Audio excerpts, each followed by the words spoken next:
नमस्कार, ये आकाशवाणी पटना है। अब आप खालिद रशीद से प्रादेशिक समाचार सुनिए। पहले मुख्य समाचार। राष्ट्रीय जनता दल के 5 विधान परिषद सदस्य पार्टी से इस्तीफा देकर जनता दल यूनाइटेड में शामिल।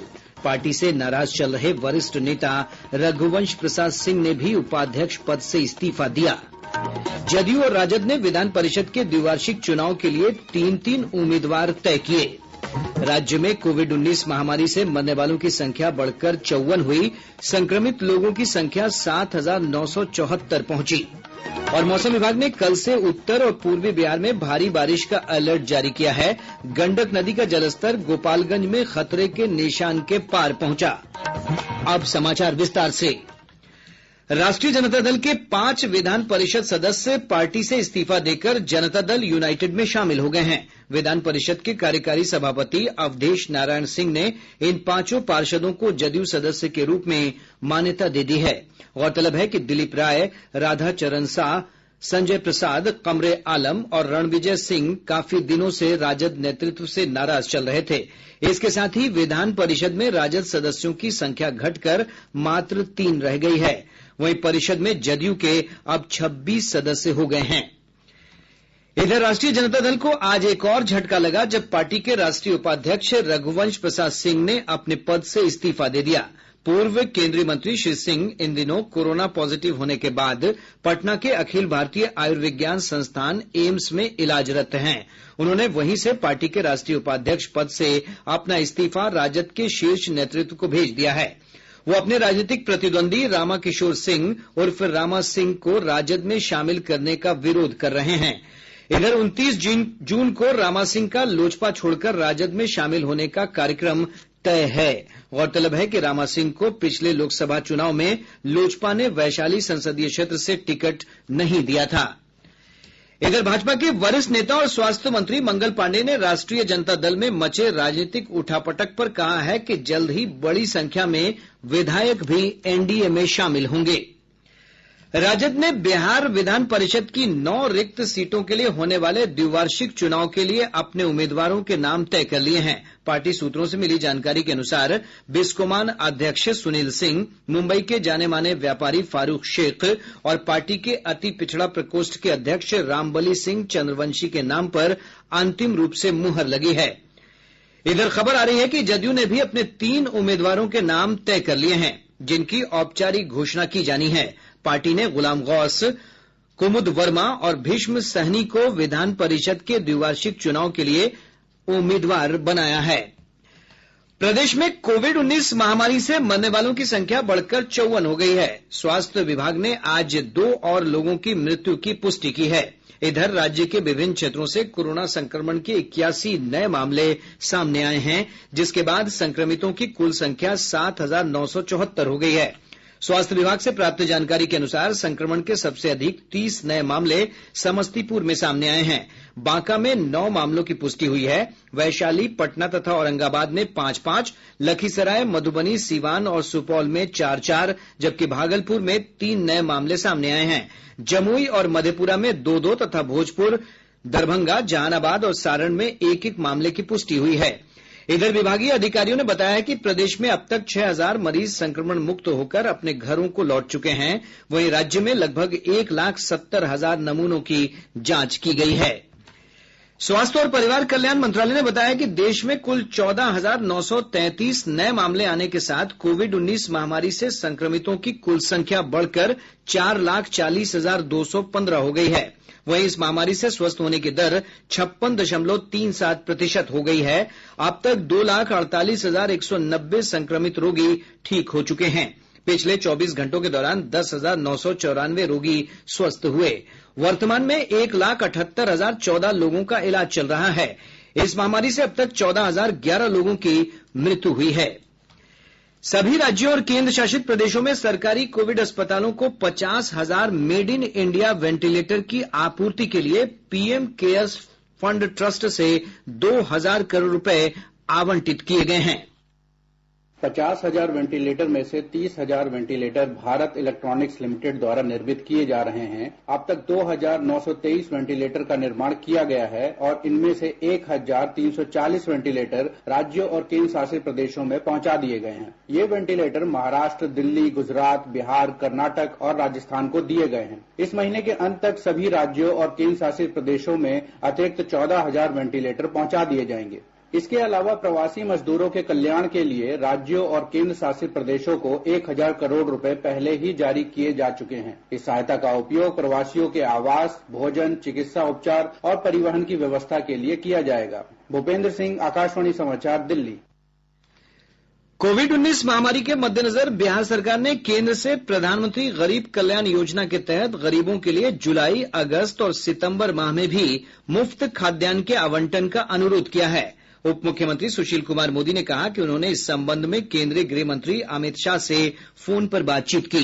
गौरतलब है कि कोविड-19 को देखते हुए केंद्र ने अप्रैल, मई और जून माह के लिए इस योजना के अंतर्गत मुफ्त खाद्यान्न दिया था।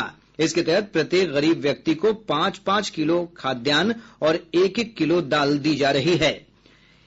एम्स नई दिल्ली के डॉक्टर राकेश गर्ग ने कहा है कि कोविड-19 का संक्रमण उन लोगों में फैलता है जिनका कोई यात्रा इतिहास रहा हो या वे संक्रमित व्यक्ति के संपर्क में आए हों। सबसे ज्यादा मायने वाली चीज ये रखती है कि हम कोविड-19 की सस्पिशन उस पर ज्यादा डिपेंड करेंगे अगर उसकी कुछ ऐसी जगह से ट्रेवल की हिस्ट्री है जहां पर पॉजिटिव केसेस थे, एंडेमिक एरिया था, या फिर उनका ऐसे कांटेक्ट हुआ किसी पेशेंट से जो ऑलरेडी पॉजिटिव था, ये सस्पेक्ट था, या फिर ऐसे पेशेंट की जो देखभाल कर रहा है जो कि पॉजिटिव है, ये सस्पेक्ट है। तो अगर ये हिस्ट्री पॉजिटिव है और साथ में सिम्टम्स भी हैं तो उसमें चांसेस कोविड-19 के होने के रहते हैं। अनलॉक के पहले चरण में नियमों के उल्लंघन के आरोप में राज्य में अब तक 66 लोगों को गिरफ्तार किया गया है। पुलिस मुख्यालय से प्राप्त जानकारी के अनुसार 18,520 वाहन जब्त किए गए हैं, जबकि 4,67,000 रुपए का जुर्माना वसूला गया है। प्रादेशिक समाचार आप आकाशवाणी पटना से सुन रहे हैं। केंद्र सरकार ने फैसला किया है कि कोरोना महामारी के कारण इस साल भारत से हज यात्री सऊदी अरब की यात्रा पर नहीं जाएंगे। अल्पसंख्यक मामलों के मंत्री मुख्तार अब्बास नकवी ने आज बताया कि सऊदी अरब के हज और उमरा मंत्री ने उन्हें फोन पर इस साल हज यात्रियों को सऊदी अरब नहीं भेजने का सुझाव दिया है। श्री नकवी ने कहा कि इस वर्ष हज के लिए कुल 2,13,000 आवेदन प्राप्त हुए थे। उन्होंने कहा कि आवेदकों को बिना किसी कटौती के पूरी रकम वापस करने की प्रक्रिया शुरू कर दी गई है। हमारे संवाददाता ने बताया है कि धनराशि ऑनलाइन डीबीटी के माध्यम से आवेदकों के बैंक खातों में भेज दी जाएगी। श्री नकवी ने बताया कि हज 2019 में कुल 2 लाख भारतीय हज यात्रा पर सऊदी अरब गए थे, जिनमें से 50% महिलाएं थीं। मौसम विभाग ने कल से उत्तर और पूर्वी बिहार में भारी बारिश का अलर्ट जारी किया है। पूर्वानुमान में कहा गया है कि उत्तर प्रदेश और झारखंड से एक ट्रफ लाइन बंगाल की खाड़ी के पश्चिमोत्तर की ओर जा रही है, जिसके प्रभाव से भारी बारिश की स्थिति बन रही है। किशनगंज, अररिया, सुपौल, मधेपुरा, सहरसा, पूर्णिया, शिवहर और सीतामढ़ी जिले में भारी बारिश का पूर्वानुमान जताया गया है। परसों गोपालगंज, पूर्वी और पश्चिमी चंपारण, वैशाली, मुजफ्फरपुर और पटना जिले में गरज के साथ बारिश का पूर्वानुमान व्यक्त किया गया है। इधर पिछले 24 घंटों के दौरान राज्य के अधिकांश हिस्सों में मध्यम से भारी बारिश हुई है। सबसे अधिक किशनगंज जिले के गलगलिया में 110 मिलीमीटर वर्षा रिकॉर्ड की गई। वहीं सुपौल, पटना, समस्तीपुर और मुजफ्फरपुर जिले के कई स्थानों पर 30 मिलीमीटर से 90 मिलीमीटर तक बारिश हुई है। इधर मौसम विभाग ने पटना, वैशाली, सुपौल, मधुबनी और दरभंगा जिले में अगले 2 से 3 घंटों के दौरान गरज के साथ तेज बारिश की चेतावनी जारी की है। कुछ स्थानों पर वज्रपात की भी आशंका है। प्रदेश की सभी प्रमुख नदियों के जलस्तर में तेजी से बढ़ोतरी हुई है। गंगा, गंडक, सोन और घाघरा नदी के जलस्तर में बढ़ोतरी की प्रवृत्ति देखी जा रही है।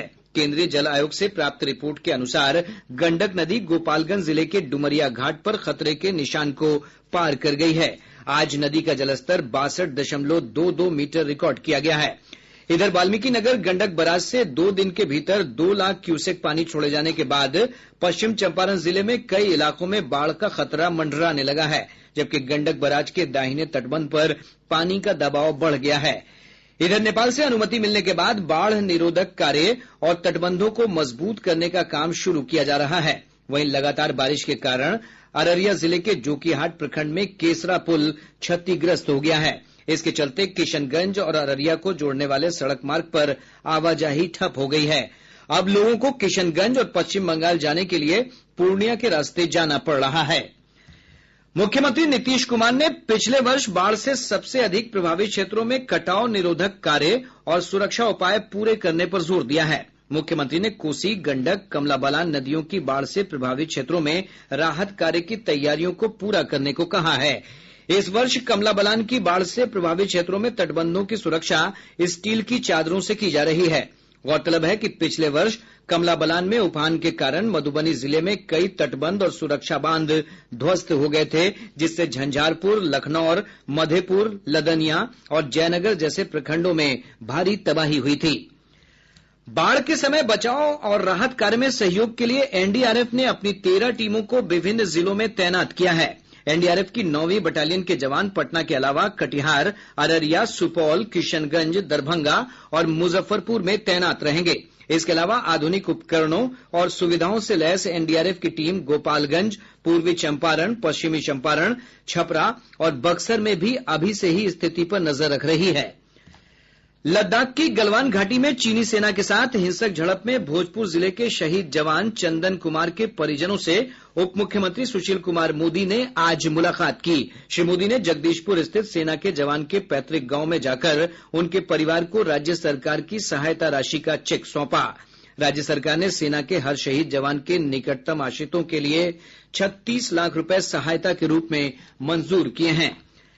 देश में government e market place GeM पर सभी नए उत्पादों का पंजीकरण कराते समय उनके मूल देश का नाम एंट्री करना अनिवार्य बना दिया गया है। GeM पर यह नई सुविधा शुरू होने से पहले अपने उत्पाद अपलोड कर चुके विक्रेताओं को नियमित रूप से याद दिलाया जा रहा है कि वे संबंधित उत्पाद के मूल देश का नाम दर्ज कराएं। सूचना अपडेट कराने में नाकाम विक्रेता के उत्पाद GeM से हटा दिए जाएंगे। ये कदम मेक इन इंडिया और आत्मनिर्भर भारत पहल को प्रोत्साहन देने के लिए उठाया गया है। GeM में यह प्रावधान भी किया गया है कि उत्पादों में स्थानीय चीजों के प्रतिशत का भी उल्लेख किया जाए। स्वास्थ्य मंत्री मंगल पांडेय ने आज मुजफ्फरपुर में कहा है कि बच्चों में फैलने वाली बीमारी एईएस की जांच के लिए सैंपल को बाहर नहीं भेजा जाएगा। श्री पांडेय ने कहा कि अब पटना के IGIMS लैब में ही इसकी जांच होगी। बक्सर जिले की एक सत्र अदालत ने केंद्रीय कारा में बंद एक सजा याफ्ता कैदी को उसकी सजा की अवधि पूरी होने के बावजूद कारा में बंद रखने पर जेल अधीक्षक को नोटिस जारी किया है। अरवल जिले में 2.5 लाख से अधिक पौधे लगाने का लक्ष्य निर्धारित किया गया है। जिलाधिकारी ने बताया कि इस काम में नेहरू युवा केंद्र संगठन भी सहयोग देगा। सहरसा जिले के जीविका समूह को सबसे अधिक मास्क उत्पादन करने पर राज्य में पहला स्थान मिला है। जिले में 9 लाख से अधिक मास्क जीविका दीदियों ने तैयार किए हैं। समस्तीपुर जिले में स्थानीय लोगों ने आज शहर में सेना के 20 शहीद जवानों की स्मृति में कैंडल मार्च निकाला। और अब अंत में मुख्य समाचार एक बार फिर। राष्ट्रीय जनता दल के 5 विधान परिषद सदस्य पार्टी से इस्तीफा देकर जनता दल यूनाइटेड में शामिल। पार्टी से नाराज चल रहे वरिष्ठ नेता रघुवंश प्रसाद सिंह ने भी उपाध्यक्ष पद से इस्तीफा दिया। जदयू और राजद ने विधान परिषद के द्विवार्षिक चुनाव के लिए 3-3 उम्मीदवार तय किए। राज्य में कोविड-19 महामारी से मरने वालों की संख्या बढ़कर 54 हुई। संक्रमित लोगों की संख्या 7,974 पहुंची। और मौसम विभाग ने कल से उत्तर और पूर्वी बिहार में भारी बारिश का अलर्ट जारी किया। गंडक नदी का जलस्तर गोपालगंज में खतरे के निशान के पार पहुंचा। इसके साथ ही आकाशवाणी पटना से प्रसारित प्रादेशिक समाचार का ये अंक समाप्त हुआ।